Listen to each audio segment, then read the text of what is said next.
Hi, my name is Lucy Nkomo. I am the director of Rebuild Sakuva, a non-profit making organization in Sakuva Mutare in Zimbabwe. Our main purpose or our main goal is to help our community develop as well as to reduce the poverty levels within the community. And one such way of doing this is using homegrown solutions as well as incorporating the community in their participation in their own development and matters that concern them. I was born in Sakuva about 43 years ago, not very long. And back then, things were really fine. Education system was vibrant. We had books, we had libraries, we had dedicated and committed teachers.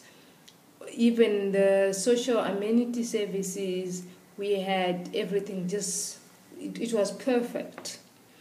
But then when the new millennium came in, it ushered in a whole lot of troubles and hardships. Fathers lost their jobs. Mothers also lost their husbands due to the HIV and AIDS pandemic. And as I speak now, Sakuva as a community has about 70,000, up to 70 to 75,000 residents in an area that can only accommodate at most 25,000 people. So there's overcrowdedness, there's high crime rate, and we are also having high rate of school dropouts because parents can no longer pay for school fees because most of them have been laid off their jobs. We now have over 80% unemployment rate in Zimbabwe, countrywide. And for a place like Sakuva, which is already impoverished, which is already reeking in high levels of poverty, 80% unemployment rate means families are living for less than $1 a day, or probably those who are working $2 a day. And with the high rate of high school dropouts, we now have a higher rate of street crimes like the use of drugs, drug use and drug pushing. We have high backyard abortions, early pregnancies, forced and early marriages. We also have high crime rates by the youth and also a very high HIV prevalence rate amongst the youth because there's also prostitution involved.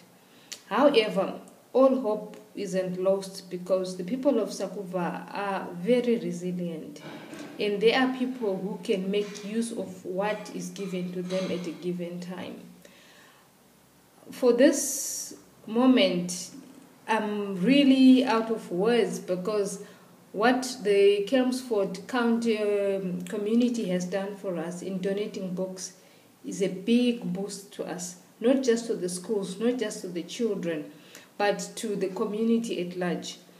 In developed countries, I know when a person is depressed or when a person is going through a traumatic experience in life, some of them resort to food and they start binging, they start eating. But in Zimbabwe, where food is not available, books become the alternative to run away, the alternative to get into a safe place. And the books that you have given us, or the books that you have donated to our schools, will provide that safe haven for the children. They will find a place to hide and not resort to other negative coping mechanisms. Instead of just licking their wounds after an abuse or after dropping out of school, or when the father comes home, no money or no rentals, at least when you read a book, you find a safe haven, you find a place to hide.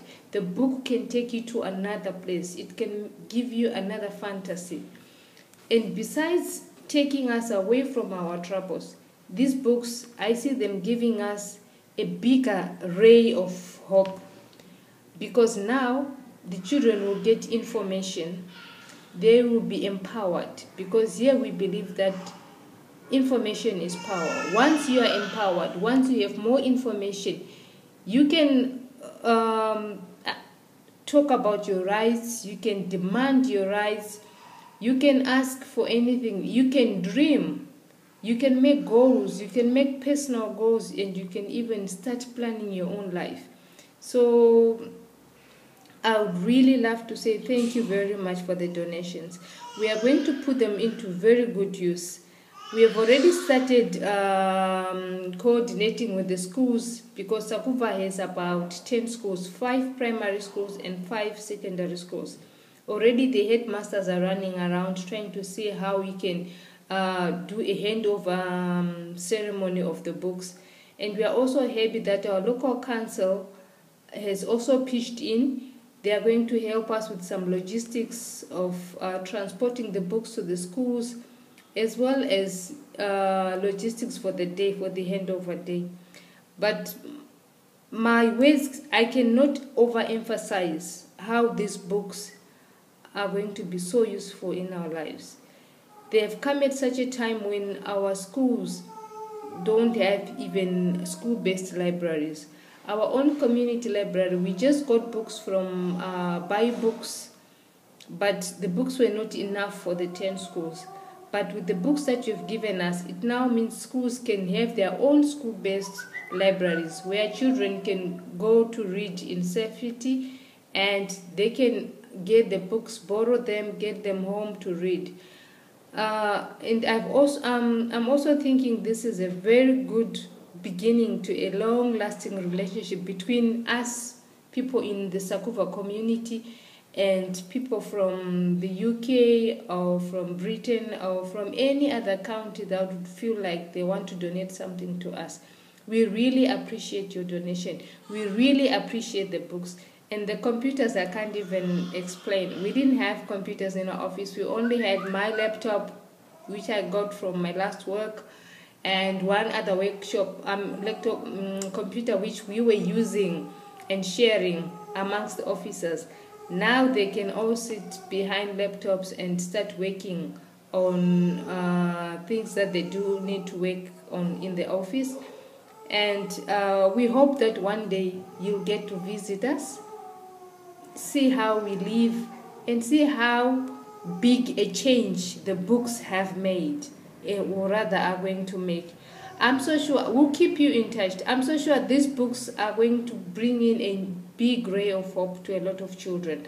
Even those who are out of school, we are going to make sure they access these books to read somewhere, somehow, either through our community library or through the schools that they dropped out from. And I would like also to encourage you not to give up. If there's anything else that you feel you want to donate to us, please feel free to do so. And also feel free to drop us a line, to talk to us, to visit us, rather.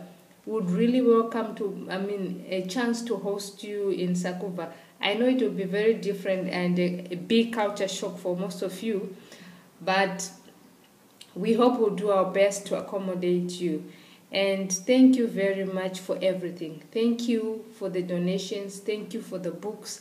Thank you for the computers, the television, and the other stuff that is still coming.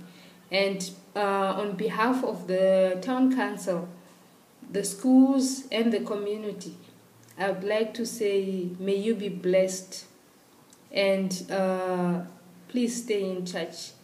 We need you. I'm sure together we'll walk miles, and together we'll change lives. The new generation needs people like us. It needs people to hold hands together, and we will definitely decrease the rate of poverty in our areas, because once these children get to start to read, they'll get more information. They'll get to do things that nobody even thought they could do. And because of you, a big change is coming. Thank you very much. Thank you. In our language, we say tatenda. Thank you.